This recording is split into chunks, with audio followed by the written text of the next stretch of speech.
Do You Miss Me Too? Written by Just Thinking Drabbles. Read by Arashi. Most days, Ferdinand did not have an issue with being able to listen and pay attention during strategy meetings. In fact, more times than not, he would have something to say if he heard a suggestion he disagreed with, and often took several notes on everything he heard, so that he could go back later and review what they had discussed. But there were other days that he simply couldn't keep his mind focused. His thoughts would wander as his head rested in his hand, and he stared out the nearby window, tapping his quill against the table to shake away the anxiousness he felt. It didn't help much, but it was better than nothing. And why was he so nervous? Well, that was something not even he really knew. Perhaps it was all the talk of war and battle strategies, and the ever-present fear of losing those he loved, which struck him to silence. It didn't bother him that such things were always possible, and their probability only heightened the further the war continued.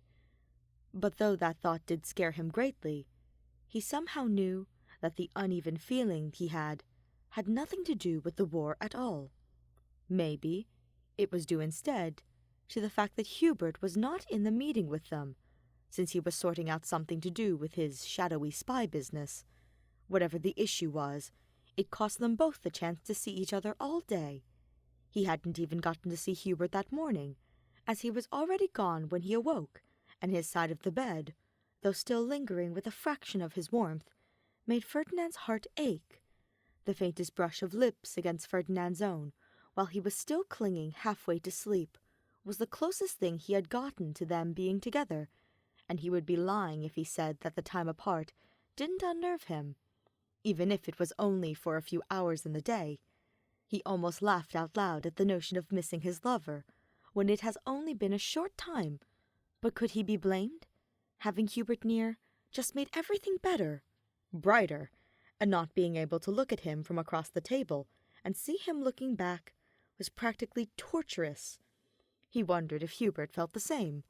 Was he thinking of Ferdinand too? Did he miss seeing his smile, or hearing his laugh, or seeing the way his eyes lit up as they challenged one another in their silly arguments? Surely he did. And while Ferdinand wasn't wishing for him to be miserable simply because they couldn't be near one another, he did find the thought of him also missing him to be rather sweet. When the meeting came to an end, and Ferdinand started to leave alongside everyone else, he felt guilty for having barely paid attention. There wasn't much he could do about it now, though. He left the council room in a haze, and thought that perhaps a nap might help to quell his distracted thoughts. So he began towards his and Hubert's room, reminding himself to borrow Dorothea's notes to look over later. As he was walking, however, his wandering mind didn't catch his name being called, and when he felt a hand on his shoulder, he jumped, causing him to accidentally hit the person approaching him with his elbow. A familiar grunt of pain had him turning quickly on his feet, and he gasped at discovering Hubert standing there, clenching his side, which was now certainly bruised. "Oh, Hubert! My love! I am so sorry you startled me! Oh, you aren't hurt too terribly, I hope?" Hubert shook his head, and though a smile lit his handsome face, Ferdinand could still see traces of pain lingering within his expression.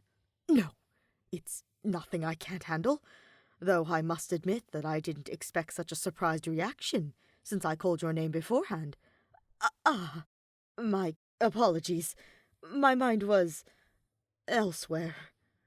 He wasn't going to admit that he had been distracted with thoughts of Hubert when the incident occurred.